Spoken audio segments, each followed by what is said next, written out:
Are you kidding me?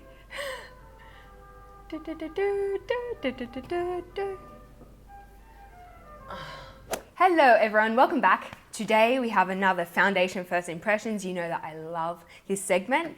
Today's contender is the NARS Velvet Matte Skin Tint. I've had quite a few requests to feature this product. NARS, talk to me.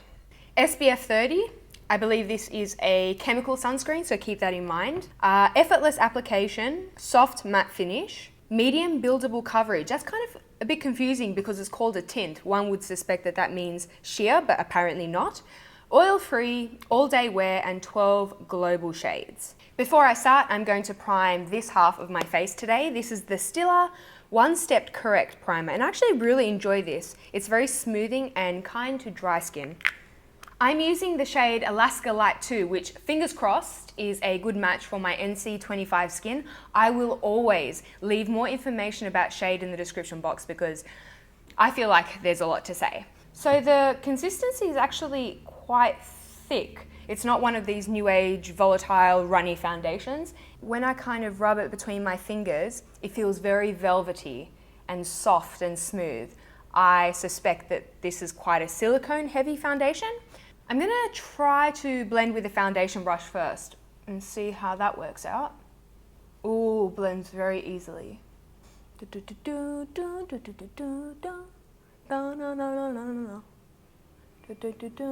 This is looking to be a pretty good color match actually. Yes. I think I probably applied a little bit too much. It does move quite well. Okay, so that is one light layer on the right hand side of my face, the unprimed side. It feels very lightweight, guys. Can't feel it on my skin at all. There are some areas where it hasn't adhered as well, and that's kind of the apple of my cheek and the side of my nose, but that is a perpetual problem that I always struggle with. But my skin looks so smooth and even. I am going to try to build a little bit more coverage just in this area here. Maybe I'll try dabbing it here instead of swiping. So that seems to have built pretty well in that area. I do think that you could build it to a heavier medium if you desire. I'm going to finish off the rest of my face, see how this performs over the primed side. Okay, so two things that I'm noticing now. Number one, the product on the back of my hand has definitely deepened and it's much warmer. So I'm thinking that this foundation oxidizes. So keep that in mind when you are being color matched.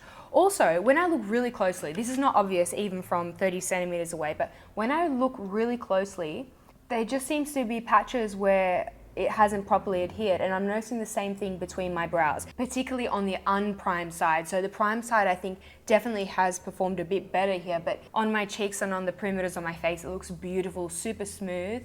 I can't see my pores. I think it's doing pretty well on that front. I have a little bit of flakiness here from a previous spot and it's catching on that. So not sure how this is going to perform on those really dry, flaky skin types. What I will do now is pop on a bit of under eye concealer and let's do that flash test because it does have an SPF of 30. So I just noticed as I blended out my concealer that it's shifted the foundation underneath. So maybe don't overwork this foundation with a beauty blender or such because it does lift a little. So I don't see any, flashback or white cast in that shot, but I am seeing a sheen that's definitely not here in person. I would say that it's quite a demi matte finish. When I look closely, it just looks a little bit makeup-y in areas. I don't know, it's a tricky one because I do have dry skin and this is a matte foundation, so typically those two don't play nicely, but many of you requested it and I did have the product on hand, so I thought, why not? I'm just tossing right now whether or not to set this with a powder. I don't know if that's going to help the situation that's going on in my nose. Maybe I'll just very lightly set the center of the face because it is a little bit tacky. I think that does look a bit better actually. Just a little bit smoother.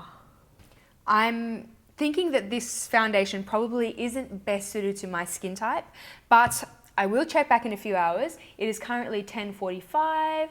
I will be back to tell you my thoughts. My unstyled hair and I are back, and it is currently 2:53, so 3 o'clock, a bit over 4 hours since I applied the NARS Velvet Matte Skin Tint. So if you recall, it did oxidize in the first 10 minutes, but I don't think that it continued to get deeper and warmer. So that's a good thing. Those textural issues, around my nose and between my brows haven't really improved. I don't want to say it looks cakey, but there are just foundations that don't mesh well with your skin and they just sit a little bit awkwardly. That's kind of what I'm getting with this. It almost looks as though I need to exfoliate my skin, but I take really good care of my skin. So also, I found that in the areas where I didn't set this foundation with a powder, it was prone to transferring. So if I were to touch my face, a little bit of foundation residue would lift. Am I blown away? Not so much, but I'm hopeful. I will check back again in a few hours to let you know how it's going.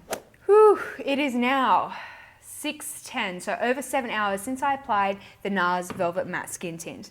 And honestly, I don't think it's changed at all since my second check-in. No fading, no shifting, no settling. The longevity, pretty good in my opinion. My only issue is that it just doesn't look good around this nose region, a bit between the brows. It just seems to be clinging to any dry patches, and it didn't adhere perfectly evenly. I've just taken a look at the ingredient list and potential irritants. Chemical sunscreen, alcohol is the second ingredient on the list, and there is also fragrance. So if you are particularly sensitive to any of those, do keep that in mind. I feel like I've said this in so many foundation first impressions in the past, but I think that this is best suited to someone who has a combination or oilier skin type. Out of 5, I'm going to give this probably a 2.5 or 3 out of 5. Not a bad formulation at all, just not perfectly suited to me.